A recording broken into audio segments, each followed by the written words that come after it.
Narcissist পার্সনদেরকে নিয়ে অনেক কথা আসলে আছে, তবে এত সূত্রতে আমি যাব না।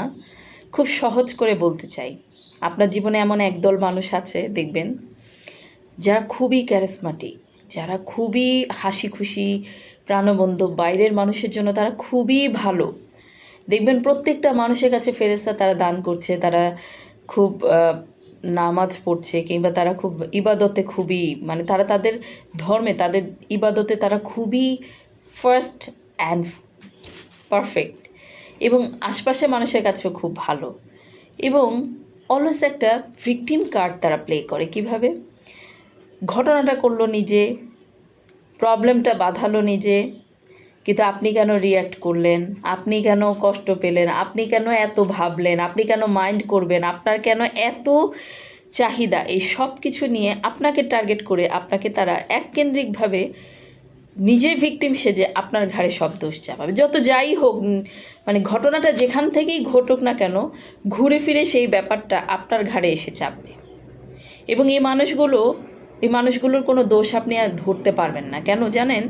তারা খুব স্ট্র্যাটেজিক্যালি চলে, তারা খুবই এত ম্যানিপুলেশনের মধ্যে দিয়ে তারা অন্যকে ট্র্যাপে ফেলে যে আপনি তাকে, সে যে এত দান করে বা সে যে বাইরে এত ভালো মানুষ, সে তো এরকম করতেই পারে না, মানে এই ট্যাগটা আপনি তাকে দিতেই পারবেন না। মানে তাদের ভিতরে প্রচুর ম্যানিপুলেট করার একটা পাওয়ার থাকে।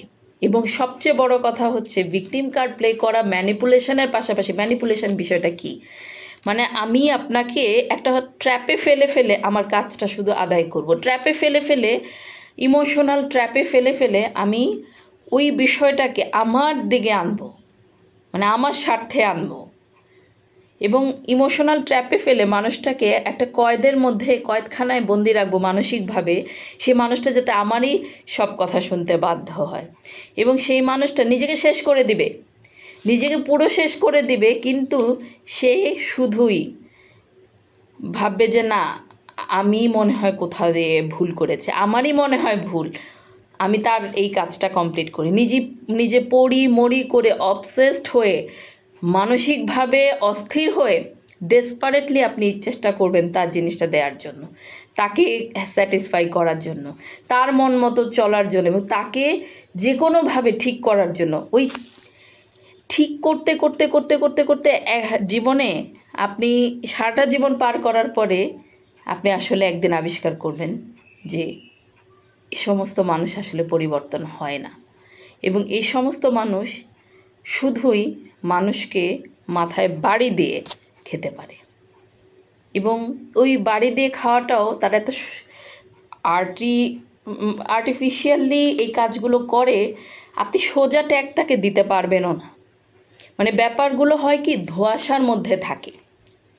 এবং সবচেয়ে বড় কথা কি, তারা সব সময় নিজেকে নিয়ে সেলফ ব্র্যাগিং করে, মানে হচ্ছে সেলফ প্রাউডটা খুব বেশি থাকে। আমি এরকম, আমি সেরকম, আরে আমি তো ওরকম, আমি তো, মানে নিজের প্রশংসা, নিজের সব কাজ খুবই পারফেকশন, এবং নিজে খুবই ভালো, মানে সব জায়গায় নিজের কোনো দোষ তারা কখনো বের করবেও না, বের করতে দিবেও না, পরিবর্তন করবেও না, তারা কখনোই পরিবর্তনযোগ্য না।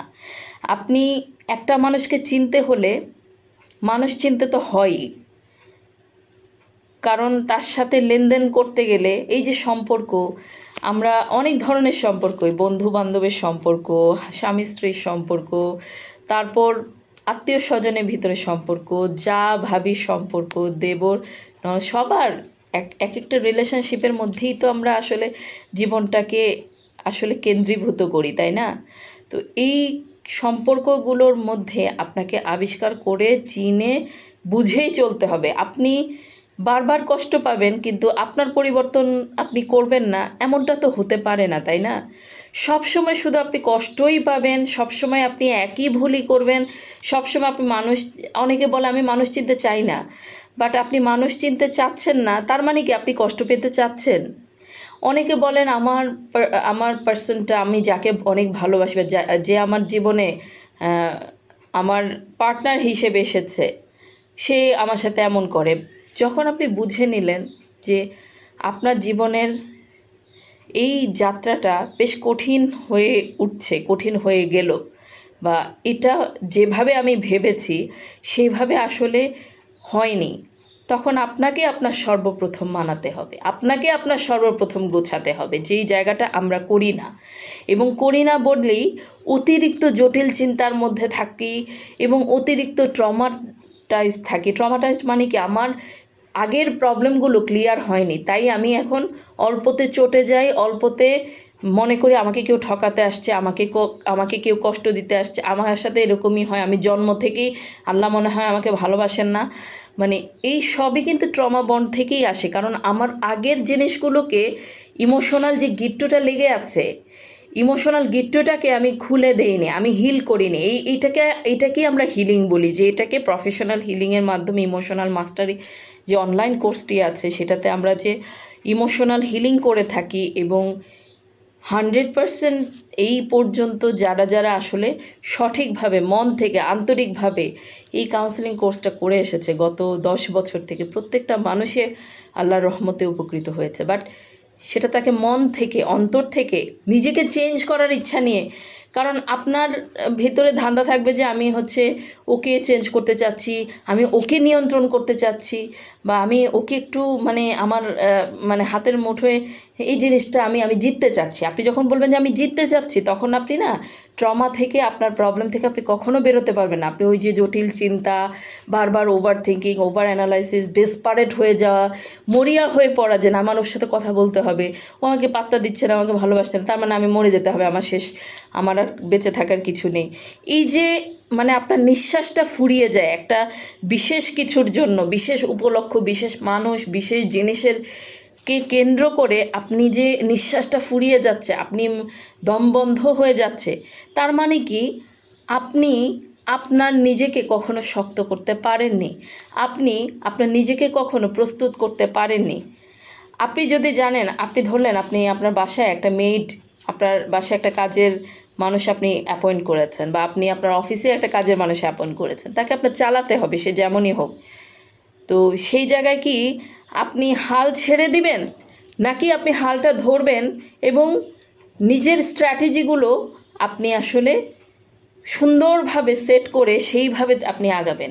আমাদের বাস্তব জীবনে আমরা সম্পর্কগুলো নিয়ে কিন্তু এমনই করি, হাত পা ছড়িয়ে। আমার কাছে যেই পরিমাণ কাউন্সেলিং সেশন আসে, আপু আমি তো ওকে ওর সাথে আমার 1-2 বছরের সম্পর্ক, তারপরে বিয়ে, আমি ওকে অনেক বিশ্বাস করতাম, অনেক তো বিশ্বাস করতেন, এখন দেখলেন যখন বিশ্বাসের আর কিছু করেনি সে, তখন আমি শেষ কেন হব?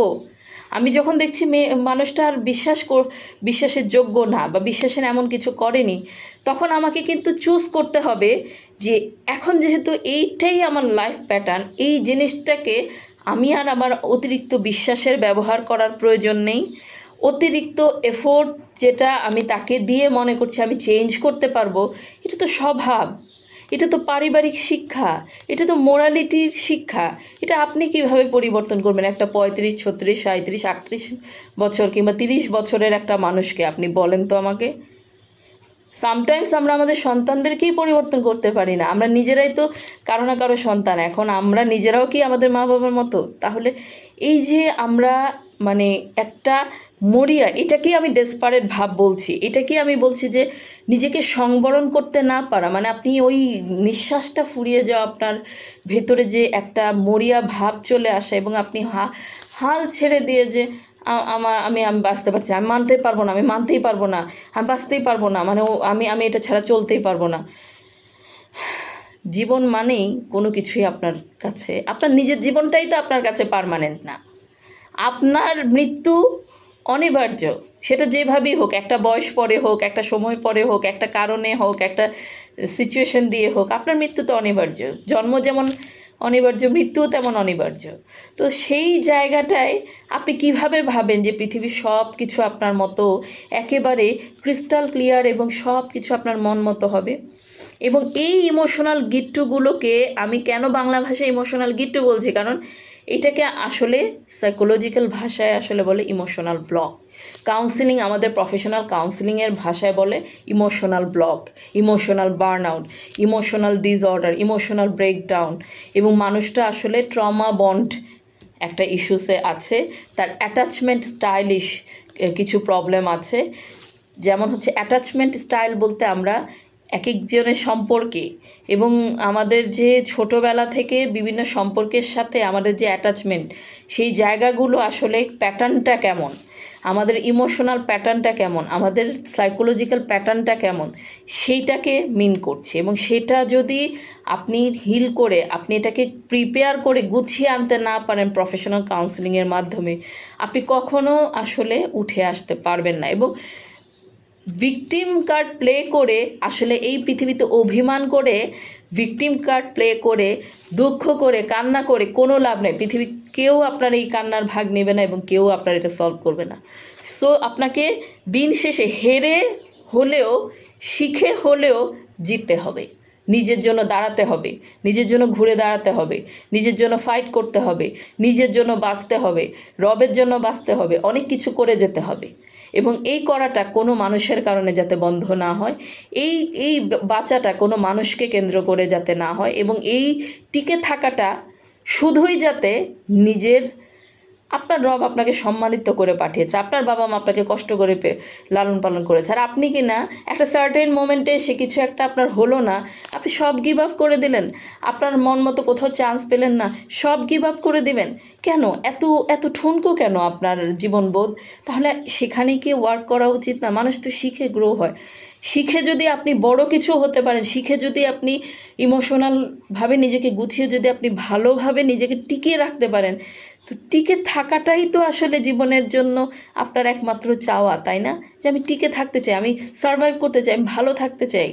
তো এই ভালো থাকার জন্য নিজেকে গুছান, নিজেকে গুছান। যদি মনে করেন যে আমি টের পেয়ে গিয়েছি যে আমার পার্টনার কিংবা আমার লাইফের প্যাটার্নটা এমন হয়ে দাঁড়িয়েছে যেটা খুবই অ্যালার্মিং, এবং এটা আমার মোটেও চাওয়া না, এবং এটা আমার মোটেও আমার জন্য ঠিক না, তাহলে আপনি এটাকে ওয়ার্কআউট করেন, প্রফেশনাল হিলিং সেশন নেন।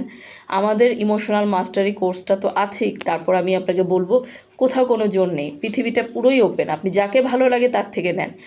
বাট নিজের যে ওই যে ইমোশনাল যে প্যাটার্নটা, এটা ব্রেক করেন, আপনাকে উঠে আসতে হবে। কারণ এই উঠে আসাটা যখন আপনি কামব্যাক করবেন, আপনি প্রত্যেকটা জীবনের স্বাদটা আপনি বুঝে পাবেন। আপনি তখন বুঝতে পারবেন যে আপনি পৃথিবীতে আসলে এসেছেন অনেক কিছু করে যাওয়ার জন্য, যেটার জন্য আপনার রব অলরেডি আপনাকে সৃষ্টি করেছেন, আর আপনি কি না সময়গুলোকে নষ্ট করছিলেন।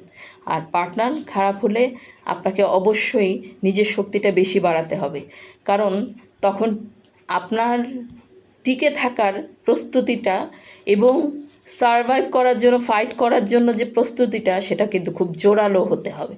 এটা কখনো ভুলে গেলে হবে না। সিচুয়েশনের হাতে, মানুষের হাতে নিজের জীবনটা কখনো ছেড়ে দিবেন না। এই কন্ট্রোলটা যদি ছেড়ে দেন, সব সময়ই আপনি ডুববেন, এবং এই ডুবা থেকে কোনো 1-2 টিপসে উঠানো পসিবল না। এই জন্যই বলছি, নিজের প্রতি যত্নশীল হন। এই যত্নশীল হওয়াটা মানে আমি কি খাচ্ছি, আমি কি পড়ছি, আমি কি বলছি, আমি কিভাবে থাকছি, আমার পুরো প্যাটার্নটা আমি চেক করা, আমাকে আমার যত্নের সাথে গড়ে উঠানো। আমি বুঝতে পারছি যে আমাকে এক্সট্রা এফোর্ট দিতে হচ্ছে, এই সম্পর্কে এক্সট্রা কষ্ট করতে হচ্ছে, তাহলে সেই জায়গায় আমি আমার ব্রেন ফাংশনিংটা কীভাবে ঠান্ডা রাখতে পারবো, আমার মেন্টাল পিসটা আরেকটু কীভাবে আমি এনশিওর করতে পারবো, আপনার কাজ থাকা উচিত সেটা নিয়ে।